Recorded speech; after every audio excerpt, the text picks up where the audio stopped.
오늘은 여러분들과 함께 딥러닝 알고리즘에 대해서 같이 공부해 보려고 합니다.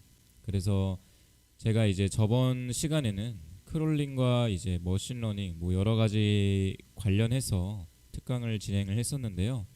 오늘은 이제 사전에 이제 제공받은 데이터를 바탕으로 해서 저희가 딥러닝을 어떻게 적용하고 어떻게 표현해야 될지를 같이 한번 알아보도록 하겠습니다. 그래서 오늘 할 내용은 크게 세 가지입니다. 첫 번째로 우리가 딥러닝이란 무엇인가, 여기에 대해서 같이 좀 간단하게 알아보고 갈 거고요. 이 딥러닝을 사용할 때 우리가 어떤 데이터에 어떤 알고리즘을 적용해야 되는지 알아야 되겠죠. 그래서 우리가 데이터에 따른 알고리즘, 딥러닝 모델을 어떤 거를 선택할 것인지 이 부분에 대해서 얘기를 나눠보도록 하겠습니다. 그리고 저희가 마지막으로는 실제 데이터를 이제 처리해서 분석하는 것까지 오늘 같이 진행을 해보도록 하겠습니다. 그래서 먼저는 우리가 딥러닝에 대해서 같이 얘기를 한번 해보고자 하는데, 딥러닝이라는 것은 우리가 가장 먼저 확인해야 될 부분은 어떤 부분이냐면요, 바로 데이터의 구조입니다. 데이터가 어떤 식으로 구조화되어 있는지 우리가 파악을 해야 이걸 머신러닝을 적용할지 딥러닝을 적용할지를 알 수가 있어요. 기본적으로 머신러닝에서, 전통 통계와 머신러닝에서는 데이터 구조를 어떤 걸 썼냐, 정형 데이터라는 데이터 구조를 사용했습니다. 그래서 이 정형 데이터라고 하면은 우리가 일반적으로 알고 있듯이 CSV나 엑셀 또는 SQL에서 도출되는 표 형태의 데이터를 정형 데이터라고 부릅니다.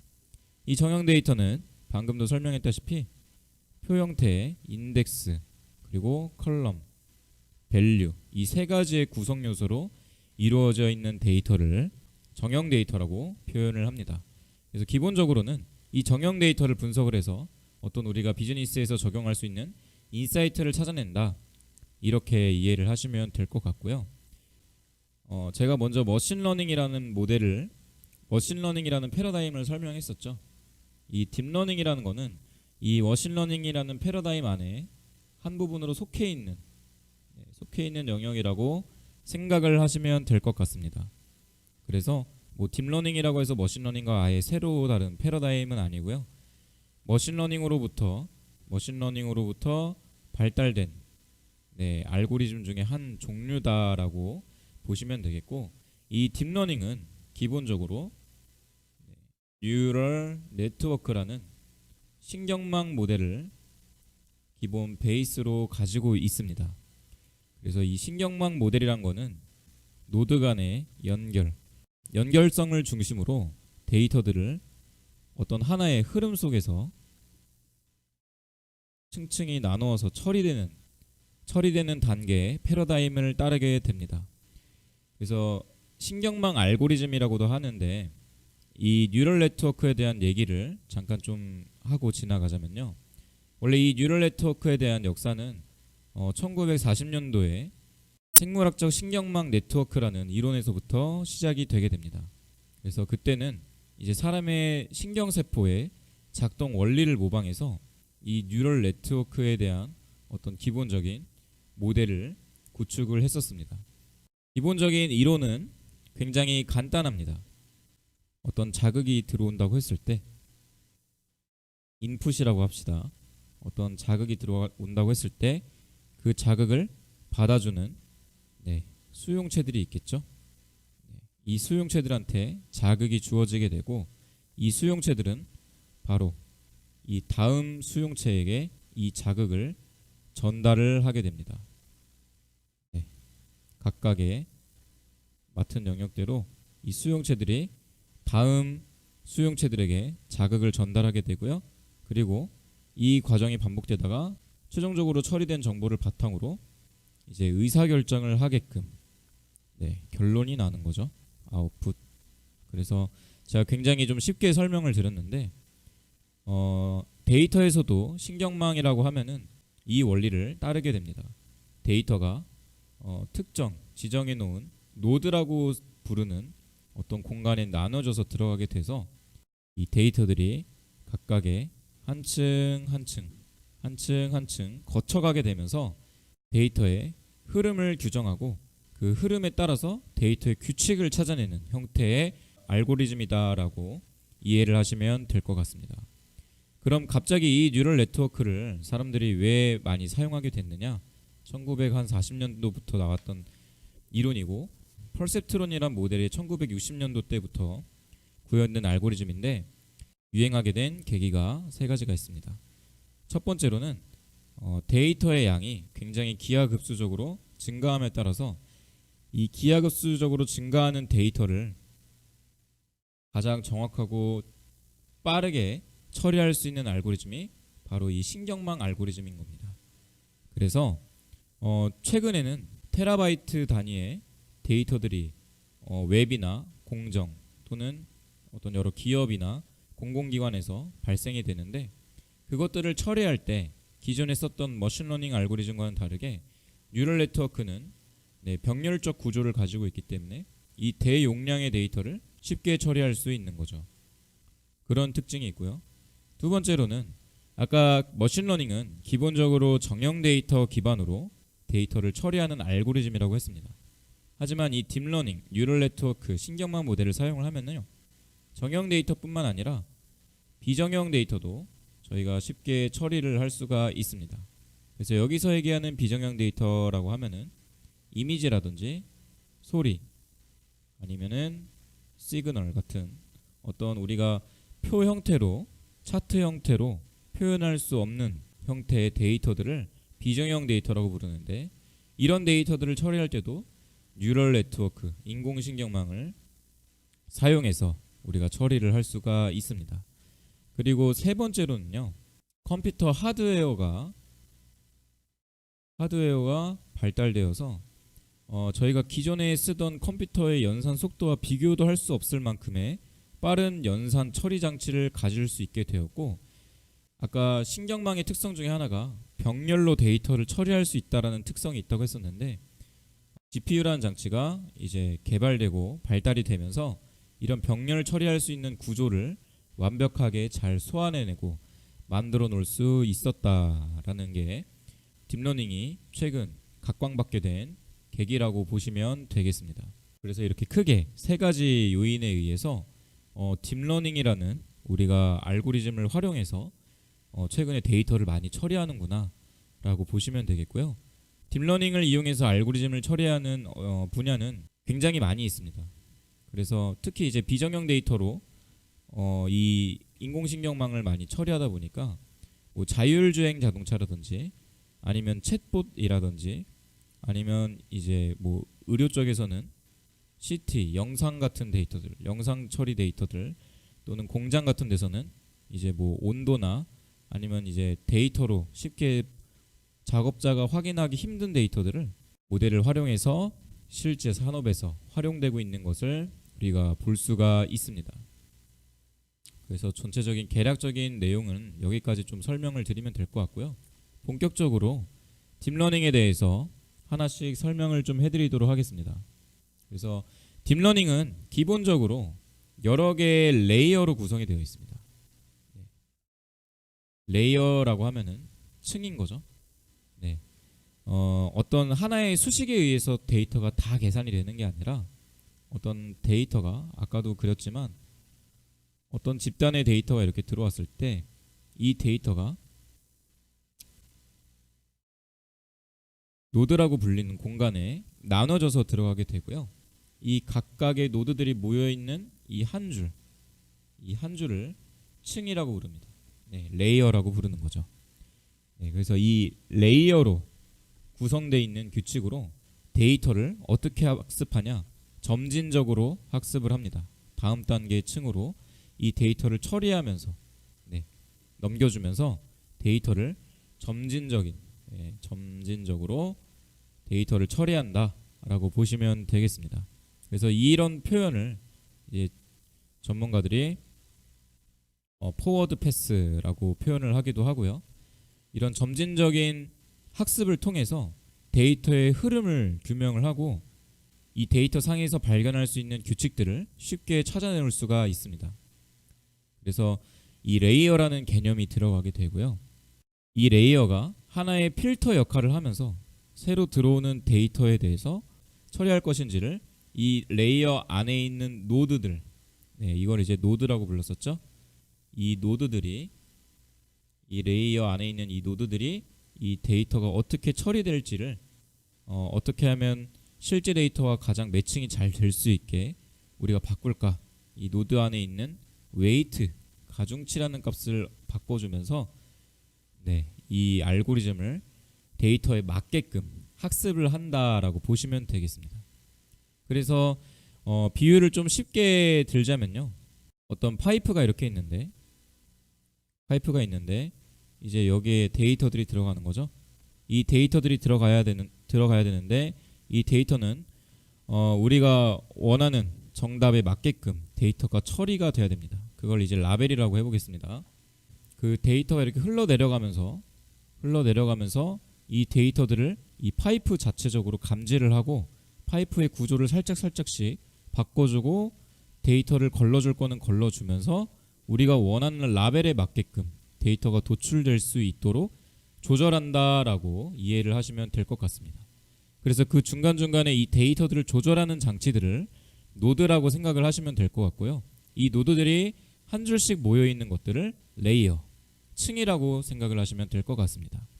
그리고 그 각각의 노드들 안에서 이 데이터가 어떤 방향으로 처리되면 좋을까, 그 지표를 웨이트, 가중치라는 단어로 표현이 되게 됩니다. 그래서 세 가지, 레이어, 노드, 웨이트, 그래서 레이어와 노드로 이렇게 구성되어 있는 것들을 이제 신경망 알고리즘이다라고 표현을 하고요. 이 신경망 알고리즘이 이런 식으로 여러 개의 데이터가 동시에 들어가서 처리가 되는 프로세스를 거치다 보니까 아무래도 아까 제가 설명했듯이 비정형 데이터에 잘 맞을 수밖에 없어요. 그래서 여기에 대해서도 간단하게 설명을 드리면요, 정형 데이터는 고차원 데이터입니다. 이게 무슨 소리냐? 예를 들어서 학생 주소록에 있는 데이터를 제가 가져왔다고 가정을 해보겠습니다. 그럼 여기에는 이름도 있고 성별도 있고 나이도 있겠죠. 그리고 여기 이렇게 데이터의 순서에 맞게 이름, 김 누구누구, 성별 여성, 나이 24, 그리고 이 누구누구, 성별 남성, 나이 22, 이런 식으로 데이터가 차 있을 겁니다. 이걸 이제 정형 데이터라고 불렀었죠. 근데 이 정형 데이터는 보시면 아시겠지만 이 정형 데이터의 하나의 데이터만 뽑아와도 이 데이터가 의미하는 바를 우리가 쉽게 파악할 수가 있습니다. 김 누구누구는 누군가의 이름이 되겠죠. 또는 성별 칸에 있는 두 번째 데이터를 가져오면은 여기는 남성이라는 데이터가 있는 거죠. 남성이라는 글자를 딱 떠올렸을 때 생물학적으로 XY 염색체를 가진 사람, 그럼 우리가 남성이라고 인지를 하는 거죠. 즉 정형 데이터의 가장 기본적인 특징은 이 가장 작은 단위의 데이터가 가지고 있는 정보가 굉장히 높은 차원의 정보를 가지고 있다는 겁니다. 이 데이터를 들었을 때 우리가 쉽게 상상을 할 수가 있는 거죠. 그러나 비정형 데이터는 어떤 특징을 가지고 있냐? 비정형 데이터, 예를 들어서 그림이라고 생각을 해봅시다. 만약에 여기 고양이가 있다고 봅시다. 고양이가 이렇게 있는데 이 고양이를 컴퓨터가 처리할 수 있는 형태로 데이터를 잘라서 보내줘야 되겠죠. 그래서 기본적으로는 이 비정형 데이터를 처리할 때 어떻게 처리를 하느냐, 얘를 픽셀 단위로 쪼갭니다. 옆에와 같이 표 단위로 이렇게 잘라요. 픽셀 단위로 잘라서 명암이나 색상, RGB 값 같은 것들을 숫자로 여기다 매겨줘요. 그래서 여기는 많이 밝으니까 10점, 여긴 덜 밝으니까 9점, 10점, 9점 했다가 색상이 좀 다른 데는 5점, 이런 식으로 색상값, 명암이나 채도, 이런 형태로 값이 들어가게 됩니다. 그러면은 비정형 데이터에서 만약에 내가 다섯 번째 열에 두 번째 있는 데이터, 첫 번째 있는 데이터, 이런 데이터를 하나 가져온다 칩시다. 그럼 명암이 9라는 데이터를 딱 가지고 왔을 때 우리가 이 명암이 9다라는 데이터를 가지고 이 고양이 그림 전체를 상상할 수는 없겠죠. 그렇죠? 그래서 이 비정형 데이터는 기본적으로 데이터의 차원이 낮다. 저차원 데이터다. 이렇게 이해를 하시면 되고요. 정형 데이터 같은 경우는 고차원의 데이터로 이루어져 있다라고 이해를 하시면 되겠습니다. 그럼 이것이 신경망 알고리즘을 쓸 때 왜 중요하냐면은 신경망 알고리즘이 어떤 식으로 처리가 된다라고 말씀을 드렸냐면은 그냥 일련의 숫자들을 각각의 노드에 집어넣어서 그 숫자들 간의 관계만 매칭을 해서 한쪽에 답안지로 만들어주면 되겠죠. 그래서 이런 병렬적 특성 때문에 비정형 데이터에서 특히 비정형 데이터에서 인공신경망 알고리즘을 많이 사용하더라라고 이해를 하시면 될 것 같습니다. 물론 정형 데이터에서도 많이 사용을 합니다.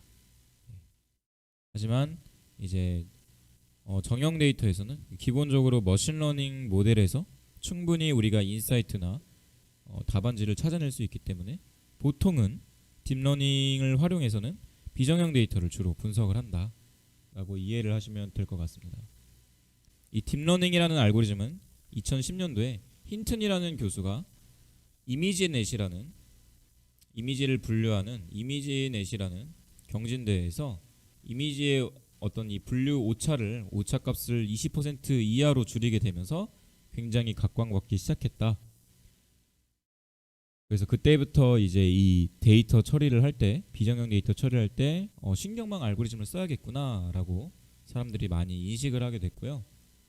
저희가 그럼 이번에는 이 신경망 알고리즘의 기본적인 동작 원리를 하나하나씩 좀 살펴보도록 하겠습니다. 그래서 제가 아까 설명드린 레이어라고 했었죠. 이 레이어는 네트워크라고도 부릅니다. 이 한 줄이 하나의 네트워크라고 부르는데 이게 이제 데이터가 연산이 처리되는 각 층을 연결하는 역할을 하고요.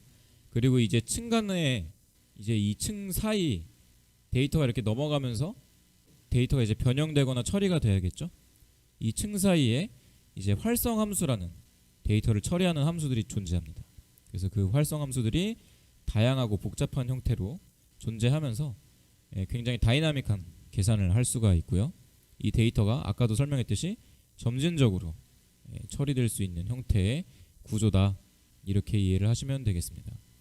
그래서 기본적으로 이 신경망 모델에서는 크게 세 가지의 층이 있습니다. 먼저 데이터가 들어오는 인풋층이 존재하고요. 그 다음에 그 내부에 데이터가 특정 흐름을 타면서 처리되는 히든 레이어라는 층이 존재합니다. 그리고 그 데이터가 다 처리가 돼서 결과만 출력이 되는 아웃풋 레이어, 이 세 가지 형태로 존재하게 되고요. 이 히든 레이어의 개수에 따라서요, 심플 뉴럴 네트워크와 딥러닝 뉴럴 네트워크를 구분을 해줄 수가 있습니다. 그래서 이 심플 뉴럴 네트워크도 요즘은 그냥 딥러닝이라고 표현을 많이 하고요. 저희가 오늘 같이 해볼 알고리즘도 이 딥러닝 뉴럴 네트워크의 알고리즘 중에 하나를 가져다가 쓸 예정입니다. 그래서 딥러닝의 목적은 뭐냐면은 이 아웃풋 레이어에 나오는 정답을 정확하게 맞추기 위해서, 이 정답을 정확하게 맞추기 위해서 중간에 히든 레이어에서 처리되는 가중치가 있다고 했었죠. 이 점 하나들을 노드라고 표현을 했었고, 이 안에 이 노드들이 잘 처리할 수 있게끔 도와주는 지표를 가중치, 웨이트라고 표현을 했는데, 그 웨이트, 이 정답을 적절하게 찾아주기 위한 웨이트를 찾는 것이 딥러닝의 목표가 된다라고 보시면 되겠습니다. 그래서 우리가 이제 어떤 작업들을 할 거냐, 이 정답지가 뭐 연속형이냐 또는 이산형이냐 아니면 이제 뭐 카테고리형이냐에 따라서 어떤 방식으로 웨이트를 찾을지 결정을 해줄 겁니다. 그래서 가장 이 웨이트를 찾을 때 기본적으로 영향을 미치는 것이 첫 번째가 손실함수라는 지표입니다. 그래서 코스트 펑션 또는 오브젝티브 펑션이라고 하는데, 이 손실함수는 어떤 거냐면은 이 실제 데이터에서 파악했던 정답지랑 이 신경망 모델에 의해서 계산된 정답지를 비교를 해서 그 두 개의 차이를 구한 것을 손실함수라고 표현을 합니다. 그리고 간단하게 표현을 하면은 에러, 오차가 되겠죠. 그래서 그 실제값과 예측값의 차이를 계산하는 함수, 오차값을 계산하는 함수를 손실함수라고 부른다라고 보시면 되겠고요. 이게 이제 신경망을 출력하는데 이 신경망이 얼마나 잘 만들어졌는가, 그리고 이 신경망을 계속 학습을 하면서 얼만큼 잘 만들어지고 있는가를 이 손실함수를 통해서 우리가 파악을 할 수가 있습니다.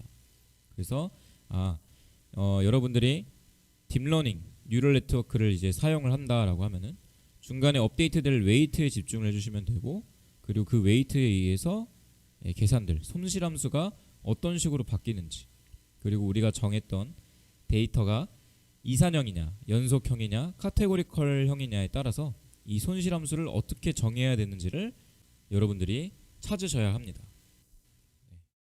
그래서 이런 식으로 신경망 알고리즘이 기본적으로 구성이 되어 있고요.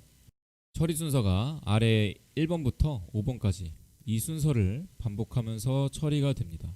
그래서 여기에 대해서도 다시 한번 설명을 드리면요. 먼저 이 신경망은 인풋이라는 레이어가 있었고, 그 다음에 히든 레이어라는 은닉층이 있었고, 그리고 아웃풋이라는 층이 있었죠. 그래서 먼저 인풋에 데이터가 들어가는데 이 데이터를 처음에 전부 다 인풋 레이어에다가 집어넣지 않습니다. 데이터를 특정 몇 개로 분할시켜서 데이터를 여러 개씩 분할을 시켜서 데이터를 집어넣어줘요. 이 신경망을 이용해서 데이터를 첫 번째로 학습을 시켜준 다음에 그 다음에 결과를 보고 그 결과를 바탕으로 피드백을 해서 두 번째 데이터가 들어와서 또 학습이 되는 그런 식의 절차로 보시면 되겠습니다. 그래서 먼저 데이터가 나눠져서 들어간다. 그리고 이 데이터를 총 몇 번 정도 학습을 할 거냐, 이 알고리즘을 전체적으로 학습을 하는데 데이터를 몇 번 정도 이 알고리즘에 집어넣어서 학습을 할 거냐, 그 학습 횟수를 에폭이라고 부릅니다. 그래서 학습 횟수를 몇 번을 해줄 거냐, 학습 횟수에 따라서도 데이터가 잘 학습이 될 수도 있고, 또는 학습 횟수가 너무 적거나 너무 과다하면은 제대로 학습이 안 될 수도 있겠죠. 그래서 이런 것들을 먼저 정해주고요.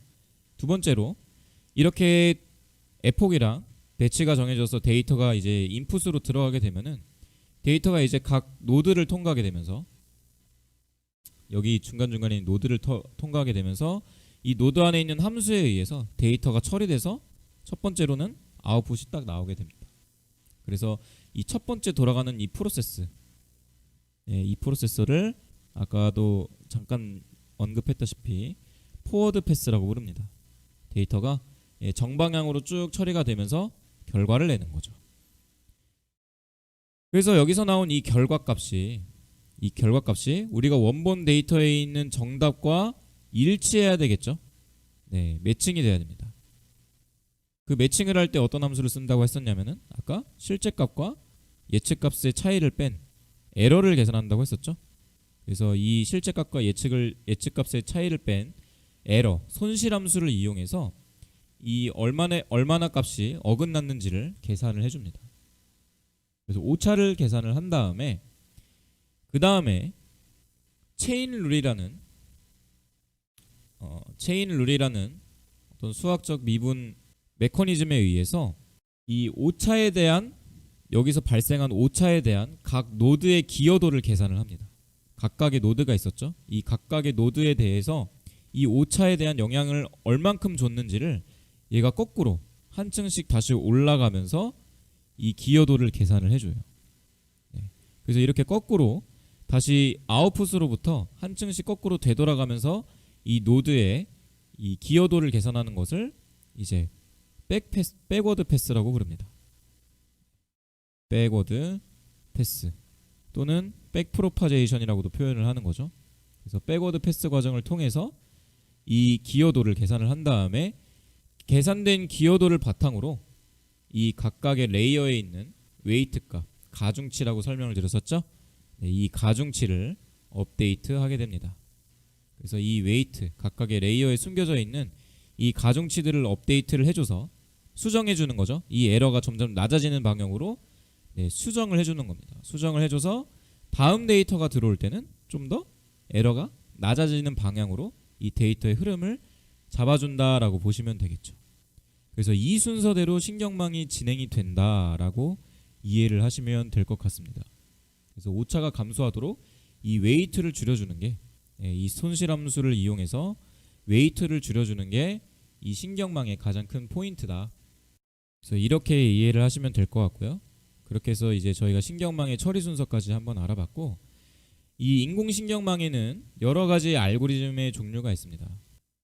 그래서 하나하나씩 좀 설명을 드리자면은, 초기에 이 인공신경망이 최초로 나왔을 때 그 모델을 우리가 퍼셉트론 모델이라고 불렀어요.